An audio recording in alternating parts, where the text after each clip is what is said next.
Bueno, hoy os queremos enseñar lo que hemos instalado en esta furgoneta que estamos camperizando.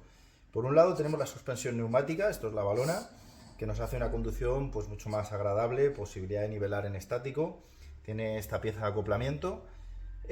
También lo que hemos hecho ha sido instalar estos suplementos que hemos fabricado de 2 centímetros entre la ballesta y el puente trasero. Para eso tenemos también que cambiar los abarcones y en este caso pues también el amortiguador que tenemos ahí instalado, que es un poquito más largo. Por aquí tenemos las dos ruedas, la original y la rueda que hemos puesto. Esta lleva una llanta de 16 pulgadas OZ con un perfil un poquito más alto y ganamos en torno a 7 centímetros por este lado. Y aquí ya lo vemos todo instalado, la balona, los abarcones, el suplemento de 2 centímetros y el amortiguador más largo. Espero que os haya gustado y os haremos un vídeo y una prueba en conducción.